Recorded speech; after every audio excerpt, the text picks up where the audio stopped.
Mēs esam vienā svētdienas rītā ieradušies Priekuļos un satikuši Artu Asmani, 5-kārtējo pasaules čempionu. Sveiks, Arti! Jā, labrīt!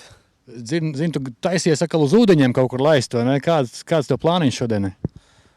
Šodien mēs ar ģimeni, acīm redzot, aizbrauksim pie Franču Krustēva, mazliet pavizināties ar laivu, slēpēm, pūsli un vienkārši kad pēdējo saulainās dienas droši vien vasarā. Varbūt ne pēdējās gluži, bet ir kaut kāda plāna nākošajām nedēļām un līdz ar to tad ar ģimeni jāizbrauc mazliet atpūsties. Vakar ar tu biji kaut kur laikam uz copi vai? Kā gāja? Nē, vakardien es biju ar darbu kolektīvu, mēs pie Ineša ezera, tepatās Vecpiebalgā, noķērām kādu zivis, uzvārījām zivis upu, uzcepām un vienkārši pavadījām ar kolektīvu kopā laiku. Tā kā. Kas ir tavs darba kolektīvs? Sijā Rasmans un Dankers, 20 strādājošie. Tā kā ir ko uzpasēt. Profils? Profils būvtehnikas noma un faktiski ekskavācijas, tādi grunts darbi. Ceļu būve, šobrīd arī nodarbojamies ar Latvijas valsts mežiem, būvējam ceļus, biogāzes stacijas apkalpojam rakšanas darbiem. Tā kā, faktiski šogad jāsaka ir labs gads, spraigs gads, daudz darba un izskatās, ka arī galu galā būs ekonomiski labs gads kopumā. Tas laikam tā ir tā kompānija, kas dibināta tieši tajā brīdī, kad tu beidz laikam pārtrauc braukt ar blakusvāģi. Jā. Tā tas ir. Jubs Dankers ir Holandas partners, kuru es uzrunāju droši vien kāds 12-13 gadus atpakaļ par ideju izveidot kopuzņēmumu Latvijā, jo tajā brīdī pašfinansējums nebija tik liels, lai dibinātu uzņēmumu un viņu izveidotu. Vairāk kā 20 tehnikas vienības, pār pa 20 strādājošie. Viss rulē? Vairāk vai mazāk, jā. Kas tas pa jaunieti tāds mums nogāja tikko garām? Tas ir mans vienīgais dēls, 3. bērns ģimenē. Gribu teikt, ka esmu palicis vēl bagātāks tētis. Kopā jau tagad 4 bērni. Tā kā ģimene arī savu laiku prasa un interesanta dzīve, jāsaka tā. Tad ir Asmaņu dinastijas turpinātājs. Jā, protams, jā. Ar meitām tā dinastija citā zara aiziet. Labi. Tagad, ja jau reiz aizrunājāmies par saviem holandiešu partneriem, kuriem faktiski laikam saprot to, kad kontakti tika nodibināti tavu aktīvo sportu gaitu laikā. Atgriežamies tajā laikā, kad tu minēji tos 12, 13 vai pat vēl vairāk gadus atpakaļ, kad brauc aktīvi motokrosā. Pagājuši gadi faktiski fanu paudze ir nomainījusies. Tie, kas kādreiz jums fanoja līdzi, tie joprojām vēl par blakusvāģu motokrosu interesējās, bet ir uzaugusi jauna motokrosu fanu paudze, kuri, varbūt alkst pēc tās informācijas, ja patiesībā trūkst viņam informācijas par to, kas tad bija īsti ekipāža Sērģis Rasmanis. Izstāst lūdzu savu versiju par to, kā jūs ar Kristeru uzsākāt sadarbību, burtiski no 0 punkta. Tātad neatceros, kurš tas gads bija, varētu būt 88. 89. apmēram. Kristers jau tajā laikā, tētis viņam bija uzbūvējis pirmo motociklu, blakusvāģi 175 kubikcentimetri. Un Kristeram tur bija citi plāni pa kantētājiem, bet tur bija tā situācija tāda, ka džeki, tie pieaicinātie džeki nevarēja izturēt vai baidījās, un līdz ar to tā izvēle krita uz manīm, un tā mēs sākām kopā. Tā mēs pēc tam 89. gada ziemā, man liekas, uzbūvējām kopējo pirmo motociklu.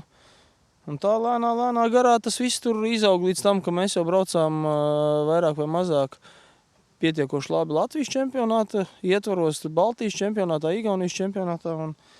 Un loģiski nonāca pie tā, ka sākām piedalīties pasaules čempionāta posmos. Ar kuru gadu apmēram tas bija, kad jūs sākāt braukt posmus pasaules čempionātā? Man liekas, ka 91. gadā bija. 1991. gadā mēs piedalījāmies pirmajā posmā. Pirmajā reizē, manuprāt, mēs uzreiz pat arī kvalificējāmies finālam. Pēc tam tajā gadā ļoti grūti, man liekas, vēl tikai vienu reizi mēs kvalificējāmies, jo droši vien tāpēc, ja no šīs dienas skatu punkta skatās, pietrūka nauda, pietrūka meistarības, tehnika bija vāja, švaka. Paši arī nebijām morāli gatavi, teiksim, droši vien tiem visiem konkurentiem un cīņai. Tā kā Pēc tam no gada uz gadu mēs audzējām to rezultātu klāt un, manuprāt, 95. gadā mēs tur pašķīrāmies. Varbūt tāpēc, ka es tajā laikā dibināju ģimeni arī, varbūt tajā laikā bija kaut kāda iekšējais konflikts bija, tā kā pastiprinājies. Kristers pusotru gadu brauca, tur nomainīja, manuprāt, 3 vai 4 kantētājus bija tur. Un pēc tam viņš, tad mūsu ceļi atkal sagāja kopā un jāsaka pavisam veiksmīgi. Izcīnījām kopā 5 čempionu titulus un tā kā... Kurš no tiem tituliem bija tāds vispilgtāk atmiņā paliekošais? Teikšu tā, es arī biju visiem tituliem acu liecinieks un tās emocijas arī pārdzīvoju līdzi. Man ir savs viedoklis, kurš tev pašam šķita tāds efektīgākais un tāds pārliecinošākais čempionu tituls un vispilgtāk atmiņā palikušais? Kopumā, jāsaka, man ir tā kā 3 posmi vai 3 čempionu tituli ir tā kā iespiedušies manā atmiņā. 97. gadā, kad mēs pirmoreiz izcīnījām titulu, tas bija milzīgi, varbūt tīri no paša emocionālā stāvokļa. Jāsaka, ka varbūt es pat īsti nesapratu, kas tas ir un tikai pēc kaut kādiem gadiem vai nākošajā gadā vai ziemā tu to tikai novērtē un saproti. Milzīga preses un sabiedrības un fanu uzmanība un tas patīkam. Protams, ka tas arī iespiežās kā pirmais čempionu tituls un tās ir tādas īpašas sajūtas. Tad 2000. gadā, kad faktiski bija ļoti līdzīga cīņa brāļiem Vilemseniem un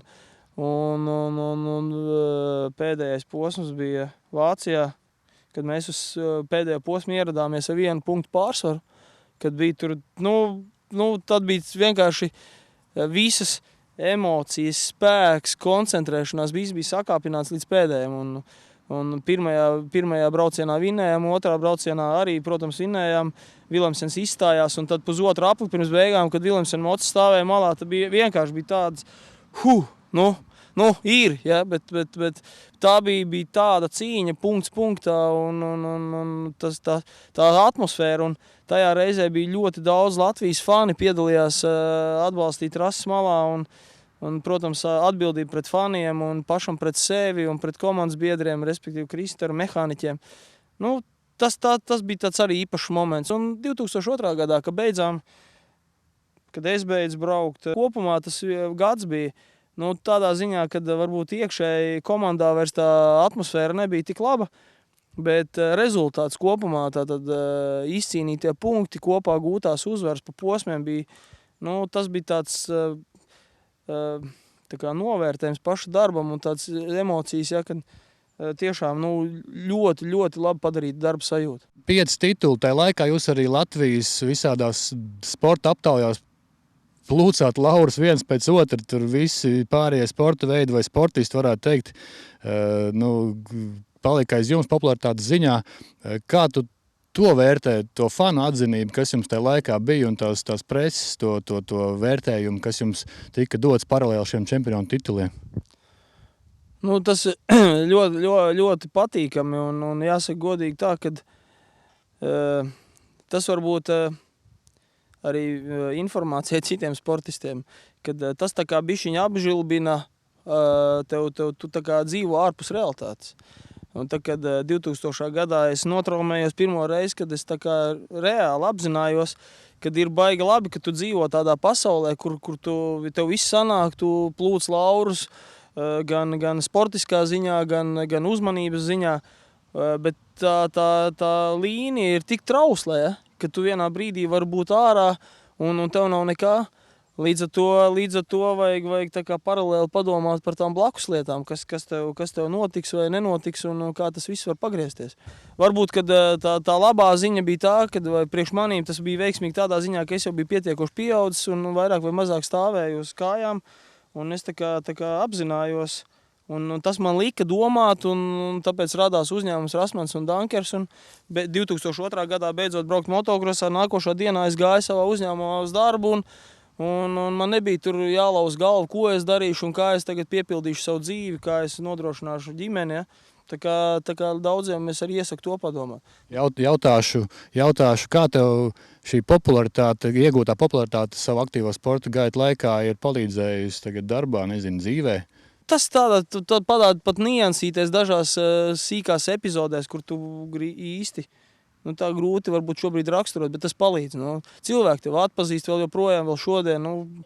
Ir tā kā tu saki, vecie fani, viņi atcerās. Ja? Un tu ar viņiem satiekoties, viņš saka, jā, patiesas gods ar tevi tu strādāt. Bet tas tai pašā laikā uzliek arī pienākumu, jo principā tu nedrīksti darbu darīt slikti. Jo tevi atpazīst pēc tā, ka tu biji labs sportists, un līdz ar to tev kā uzņēmumam arī jāsniedz ir kvalitatīvs produkts. Prasīšu, vai arī ceļu policijā arī reizēm uz ceļa kaut kā atpazīst vai palīdz? Ir bijuši gadījumi, jā. Arī tagad? Ja tagad arī policistu paudze nomainīsies un vairs nav tik vienkārši ar asmaņu uzvārdu? Faktiski ir tā, ka policijas tā paudze nomainīsies, neatpazīst, bet ir tā, ka es esmu palicis mierīgāks un varētu teikt, ka pārkāp ļoti reti un izvēlējies es tādu transporta līdzekli, kurš neiet ātri. Līdz ar to tad tajā ziņā man arī bišķi vienkārši. Neuzprasiet. Jā, tieši tā, nav ko izaicināt situācija. Tu esi joprojām CS domas deputāts? Jā. Cik gadus un kā tev tur iet un kāda tev pienākuma CS domē? Mani pienākumi, es Tautsaimniecības komisijas loceklis, Izglītības, kultūras un sporta komitejas loceklis, cik varu, tik sportu velku. Protams, cīnos tur ar kultūras cilvēkiem, jā, un nav viegli, Žagars tur liels spēlētājs, jā, vāc tur kaut kādus latus, un es cik cenšos, cik varu, tik plēšu mēģinu sportam kaut kādas aktivitātes, Jums ir jābrauc, jums jau tiek dotas zīmes, ka jums jālaiž, jāsilda motoriem. Jā. Tev ir bijuši traumas sportā. Saki, kas tev no tā visa šobrīd palicis atmiņā un joprojām liek manīt pa sevi? Jāsaka, slikti ir tas, kad es 2 gadus vispār vairs uz močinās virsū sēdējis. Līdz ar to varbūt muskuļu tonus noplok un saites paliek vaļīgāks, ceļgals liek pa seviem just un arī muguras trauma, kur tu pats biji liecinieks un palīgs man situācijā. Arī tā pa sevīm dod ziņu, ja, bet es tur nepārdzīvoju. Tur varbūt kategorijā skatīties, varbūt būtu bijis tā vai bija šitā. Ir tā, kā ir, un no sporta ir savas atmiņas, savas pozitīvā pieredze. Tas veidoja raksturu un kopumā ir muļķīgi kaut ko nožēlot vai kaut ko tur briesmīgi pārmest sev vai kādam citam. Rītarosmas no rīta taisi? Nē. Kāpēc? Slings. Es jau smējos.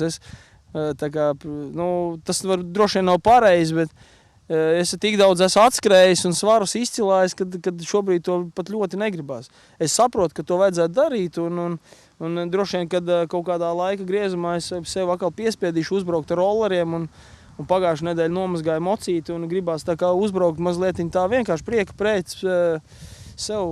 Par mocīšiem runājot, tev viens vairāk, kāds to garažiņā stāv tagad? Kāds 6 gabali. Kvadri? 3 kvadri un kādi 4 soliķi. Visi sportinieki? Jā. Tu varētu mazu klubiņu uzrīkot šeit arī.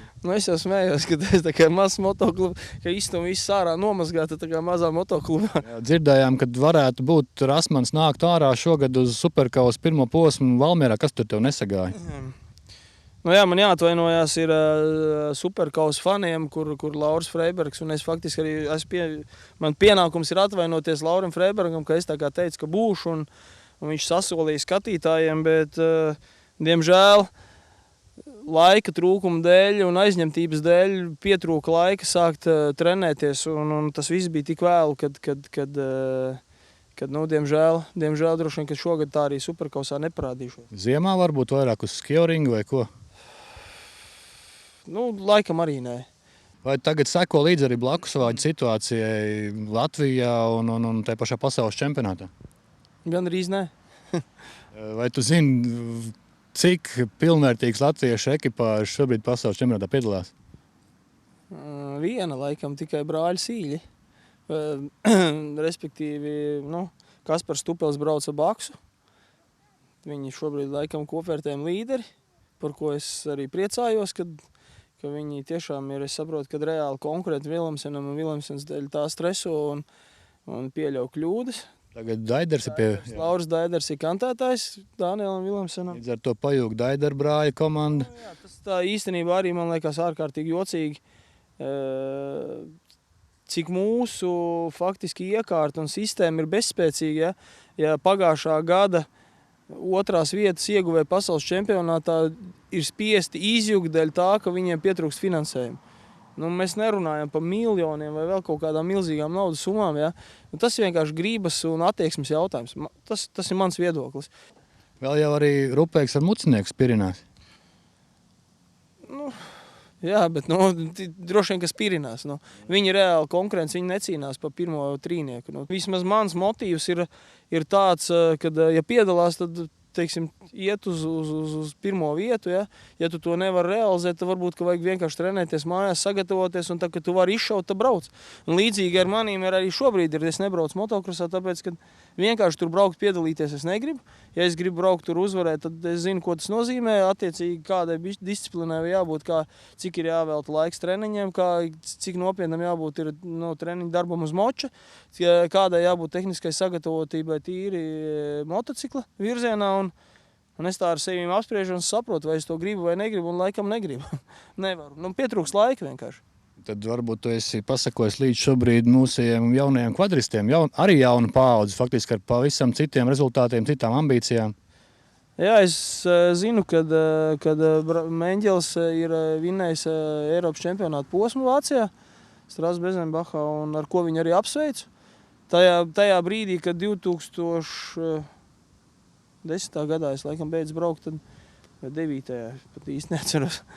Tīri paskatoties no malas arī izskatījās, kad viņš varētu būt vienīgais tas, kurš varētu braukt pietiekoši ātri. Šogad arī bija aizbraucis pirmo superkausa posmu Valmierā paskatīties. Un jāsaka tā, ka var redzēt, kad ir ātrums, ir kontrole par situāciju, un es domāju, ka ilgtermiņā kaut kas tur būs. Tā kā mēs ar Kristaru sākām braukt, un droši vien es pats tajā laikā neticēju, bet Kristars tajā brīdī bija skaidri un gaiši definējis, ka viņš grib būt pasaules čempions, un paldies viņam, kad faktiski viņa mērķtiecība bija tas galvenais dzinējums, kāpēc mēs tādi arī esam. Es domāju, ka ja Džeki uzliks sev par mērķi to īstenot, es domāju, ka tas ir pilnīgi reāli. Ja reiz atkal esam tā kā neviļas atgriezušies pie blakusvāģiem, pie Kristara komandas, prasījuši, vai tu esi kaut kādā veidā piemetis plus mīnus, cik kilometrus pa Eiropu esat norulējuši pa saviem aktīvo sporta gaitām? Nezinu, daudz. Tas runāt par šosejām, par lielceļiem. Cik te bija? Man liekas, ka tajā laikā, cik mēs ar kemperu nobraucām, man liekas, bija kaut kādi ap 60,000 gadā, man liekas. Tad rēķini, ja tās bija... Labi, pirmajās gadās droši vien, ka nenobrauc tik daudz, bet mēs ar Kristaru kopā nobraucām 13 gadus. Tad, ja paskaita, vidēji pieņemsim 40,000 kilometri gadā, reiz 12 gadi, tad tur var saskaitīt, cik kilometri mēs esam. Bet, cik atceros, tu labi orientējies arī tīri tajās ceļu kartēs, un vai joprojām pa Eiropu tu var tā brīvi laist, un kaut kāds atmiņā palikuši tie ceļi, tie pagriezieni? Jā, noteikti. Man, jāsaka, paldies Dievam, man ir ļoti labi redzes atmiņa, un es atceros, es domāju, ka es varētu pusi trases Itālijā vai Francijas dienvidos, un tāpatās Eiropā tur atrast pilnīgi bez problēmām. Apstēdies, pastāst, tev tētis labs ir? Labs. Jā, kas tev vislabāk tēti patīk? Ko viņš labāk dara mājās? Viņš vas mana mantas. Vasa mantas tavā vietā? Jā. Un ko tu pats nelasi mantiņas? Vasu. Mēs abi divi lasam mantiņas. Un tev forši ričuks, kad tev patīk, ka viņi braukt? Jā. Un tev būs sportists vai tu vienkārši ričuku vizināsies? Vienkārši ričuku vizināšos. Varbūt, ka tas arī pareizi, vai ne? Ko tu Arti domā? Manas sajūtas ir tādas, ka es tā kā speciāli nevirzīšu Franci par motobraucēju. Ja būs tā, ka viņš plīsīs pa vīlēm pušu, un es redzēšu, ka viņam tik tiešām ir milzīgs talants un spējas būt pasaulē tur pirmajā pieciniekā, tad jā. Bet BMX, piemēram? Tieši tā. To, ka viņš kaut kādu sportu nodarbosies, tas būs pilnīgi noteikti. Pilnīgi noteikti. Ziņķers. Tas ir vajadzīgs, lai puika vispār attīstās fiziski pareizi un kā saka, arī meitenēm patīk, ka vajag bišķi. Nu jā, protams. Nē, nu savādāk es jau redzu pēc savām vecākajām meitām, ka bieži vien... Vecākajām meitām ir skaidrs. Labi, ar to viss ir skaidrs, ar vecākām meitām skaidrs, un tagad laikam laižam vaļā Rasmaņu ģimeni pie ūdeņiem, tur, kur bija plānots pavadīt svētdienu, lai veicās tev, Arti, un Francim, lai dzīvē veicās, un Laida Ričuka forši, un paldies tev par sarunu, un visu labu. Paldies, lai motosports turās.